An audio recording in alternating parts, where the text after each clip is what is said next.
Ketua DPRD Kabupaten Serdang Bedagai, Bapak Dr. Muhammad Rizki Ramadan. Hadir pula bersama kita tokoh masyarakat Serdang Bedagai, Pak Sudirman beserta rombongan. Kemudian Sohibul Hajat, Sohibul Majlis. Yang mentaja program ini adalah Ketua beserta seluruh panitia dari Ainikwa Medan Sumatera Utara.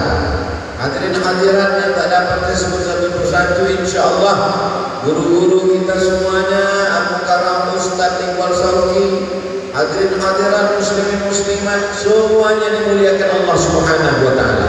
Amin ya rabbal alamin. Hari ini tema kita pada halal bihalal adalah tentang pemuda, ekonomi umat dan kebangkitan Islam.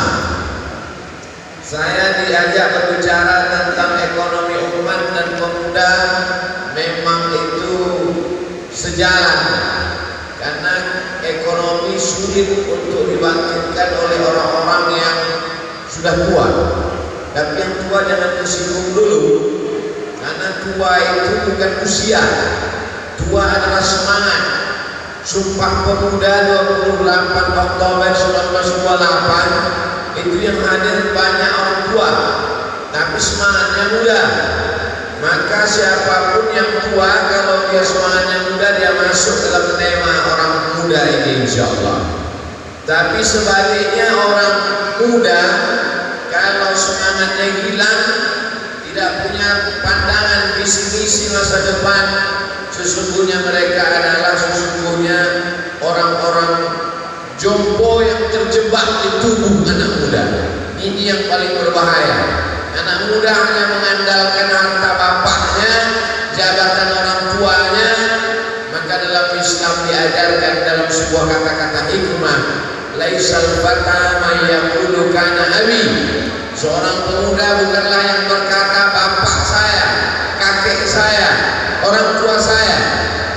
Walakinnal fata may yaqulu ha ana. Anak muda adalah yang mampu berkata ha ana, ini saya, ini kerja keras saya. Anak muda yang berkata saya bukan egois, bukan sombong, tapi dia sedang menunjukkan jati dirinya. Subhanul yaum, anak muda hari ini rijalul ghad, mereka akan menjadi pemimpin masa depan. Tema anak muda ini amat sangat sesuai, karena Bapak Ketua DPRD Kabupaten Serdang Bedagai baru berusia 30 tahun. Coba bandingkan kita umur 30 dulu masih apa? Masih ada orang 30 tahun belum selesai S1 masih minta kiriman transfer uang dari orang tua. Maka ini perlu anak-anak muda berdialog. Anak muda dalam sebuah kajian tidak selamanya ingin mendengarkan ceramah. Anak muda tidak suka diceramahi. Kajian-kajian anak muda mesti dikemas dengan gaya anak muda. Panggillah ustadz-ustadz yang memang ustadz khusus anak muda. Ada namanya Ustadz Hanan At-Taki, ada Ustadz Muzammil Hasbullah, ada Ustadz Salim Afillah, ada Ustadz Felix, macam-macam yang memang mereka orang-orang hijrah mengemas dengan kemasan khusus anak muda.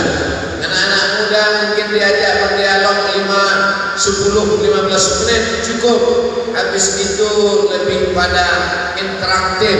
Karena anak muda punya unek-unek yang mesti disampaikan. Duduk di sana polisi muda, tentara muda, ustadz muda, dan kemudian anggota DPRD muda berdialog. Temanya juga mesti tema-tema yang cerdas.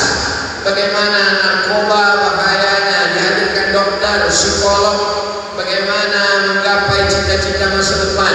Bagaimana umur 30 tahun bisa sukses menang dalam pileg, pemilihan anggota legislatif, dan bisa jadi ketua.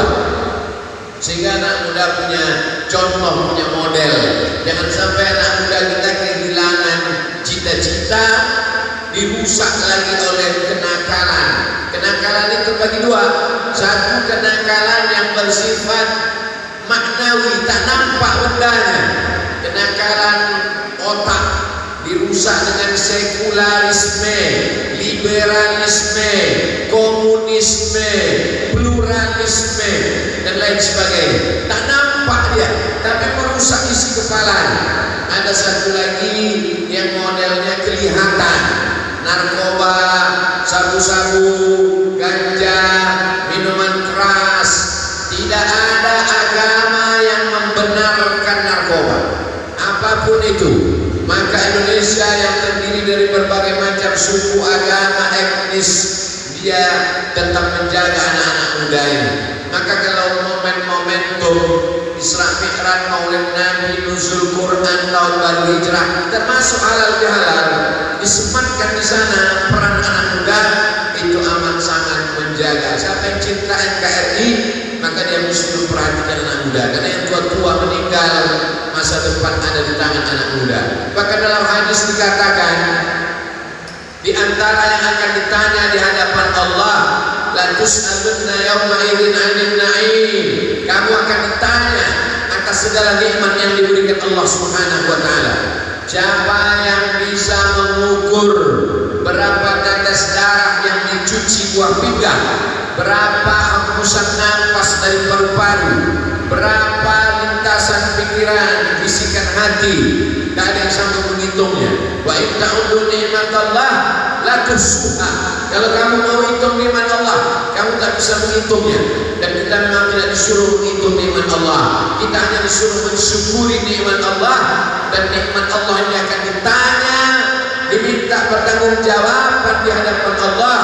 Di antara pertanyaan an umri fi ma'afna, umur yang diberikan kemana kau habiskan? Setiap jam, setiap menit, setiap detik akan diminta tanggung jawab di hadapan Allah Subhanahu wa taala. An syababi fima ablah, masa muda kemana kau habiskan? Ada yang menghabiskan masa mudanya dengan kejahatan seksual, lebih parah lagi LGBT, zina. Ada yang menghabiskan masa mudanya hanya untuk nongkrong-nongkrong, kongko-kongko, menghabiskan harta orang tua, menjual tanah, menjual kendaraan yang mestinya dipakai untuk biaya kuliah, habis hanya untuk kesenangan sementara. Minta, tak pernah malu meminta kepada orang tua. Maka semua diminta tanggung jawab. Kullukum ra'in.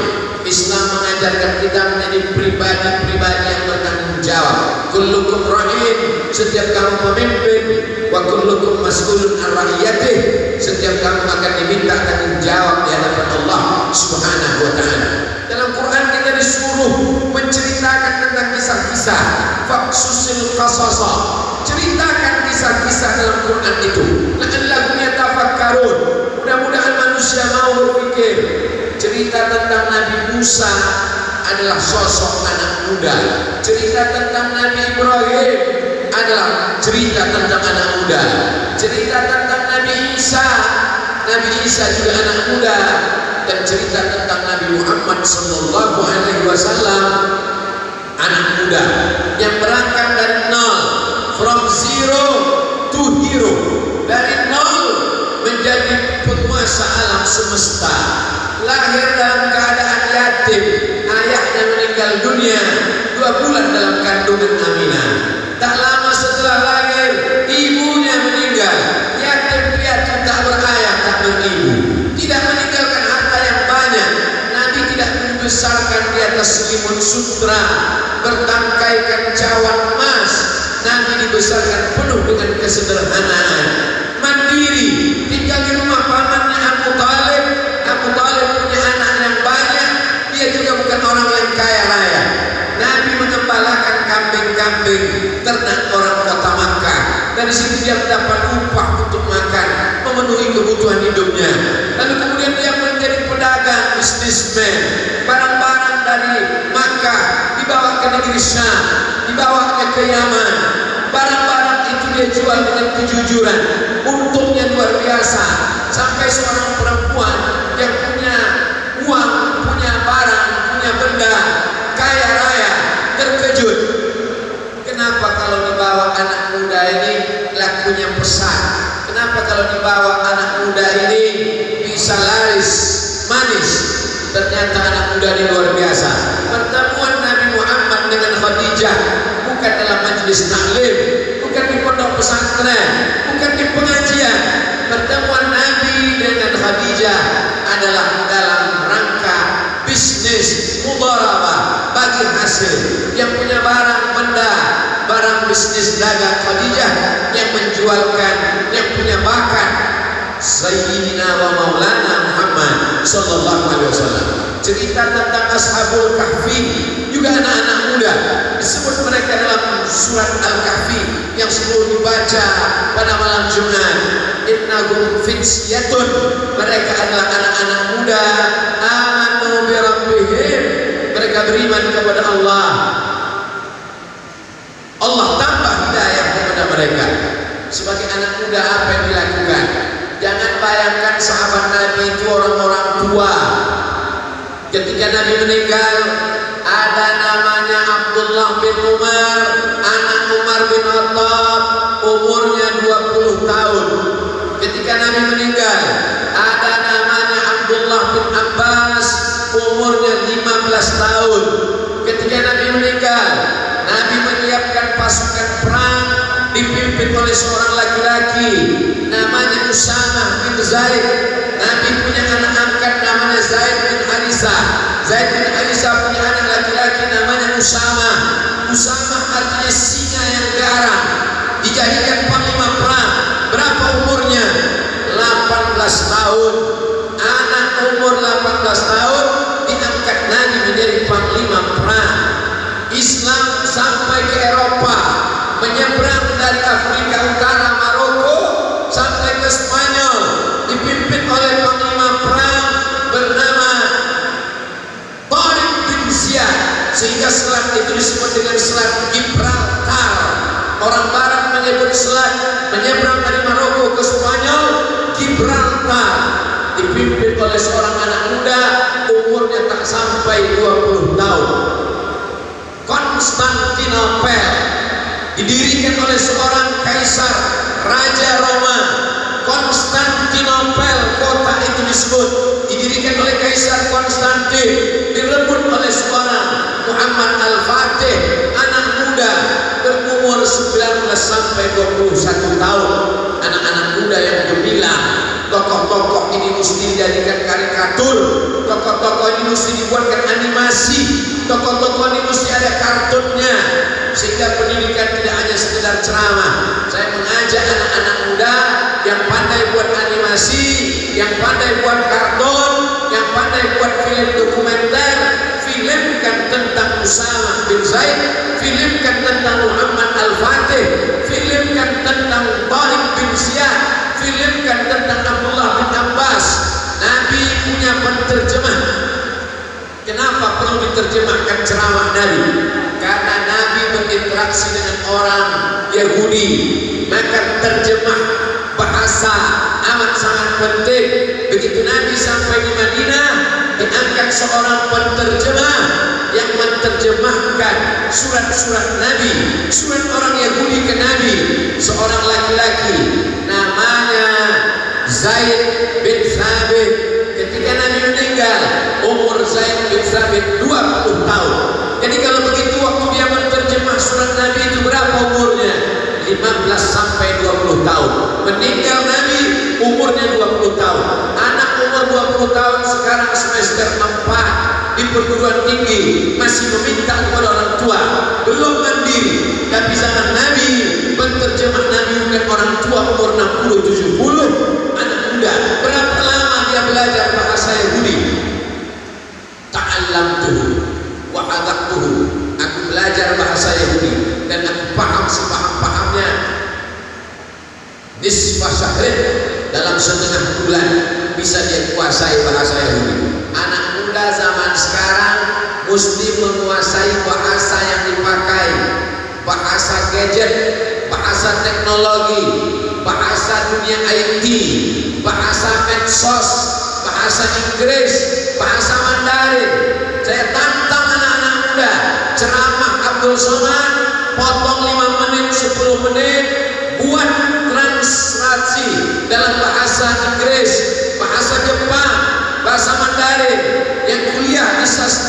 Tulis Universitas Sumatera Utara, yang kuliah di Sastra Mandarin Universitas Indonesia, tebarkan ceramah rahmatan lil alamin. Kenapa?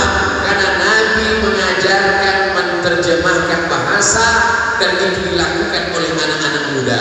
Man arafa lughata qaumin, siapa yang paham bahasa suatu kaum, amina makruhum, maka dia aman dari tipu daya kaum tersebut. Berbicara tentang masalah ekonomi umat, maka sesungguhnya Islam adalah agama yang paling mementingkan ekonomi. Ketika umat Islam itu mengajarkan bangun masjid, man bana masjidan, siapa yang bangun masjid, banallahu mithlahu baitan fil jannah, dibangunkan Allah untuknya satu tempat di surga. Amal yang mengalir adalah bangun masjid. Coba kita berpikir, Islam tidak mengajak bangun rumah, tapi yang diajak bangun masjid, menunjukkan Islam mengajarkan umatnya mesti kaya. Karena untuk bangun masjid, membebaskan tanahnya, tiang panjangnya, arsitek tukang gambarnya, kepala tukang rombongannya, sampai masjid berdiri tegak gagah perkasa, memerlukan orang-orang yang mapan secara ekonomi. Ibadah dalam Islam haji, dari Indonesia pergi ke Makkah, transportasi, akomodasi, konsumsi, hotel, makan, minum, kendaraan, pesawat. Puncak ibadah dalam Islam ibadah haji. Ibadah haji tidak terselenggara kalau tidak ada duit. Ekonomi mesti mapan. Idza matal insan, kalau manusia mati, inqata'a, putus amalnya. Di antara amal yang tetap mengalir apa? Shadaqatun jariyah, sedekah jariyah. Siapa yang bisa sedekah kalau bukan orang kaya? Jadi kalau kita telusuri ajaran Islam, ajaran Islam mementingkan harta. Salat tidak sah kalau tidak menutup aurat. Menutup aurat pakai kain. Kain dari mana? Dari benang, dipintal, disulam, ditenun. Siapa yang bisa beli kain kalau bukan orang yang mampu secara ekonomi? Puasa tidak makan, tidak minum, tapi disuruh bersahur. Tasaharu, bersahurlah. Fa inna fis sahuri barakah, karena dalam sahur ada barakah. Puasa diajarkan memberikan buka puasa gratis. Man fattara sha'iman, siapa yang memberikan buka puasa, maka dia mendapatkan pahala seperti orang berpuasa. Siapa yang sanggup memberikan buka puasa kalau bukan orang-orang yang kaya? Siapa yang paling dekat dengan Nabi? Ana wa kafilul yatim, aku dan orang yang menyantuni anak yatim, ka'ataini fil jannah, dekat di surga macam dua jari ini. As-sababah, telunjuk, wal wusta, jari tengah, wa farraja bainahuma, dijalankan Allah antara dua jari ini. Maka siapa yang bisa menyekolahkan anak yatim dari mulai TK, SD, SMP, SMA, siapa yang bisa menyekolahkan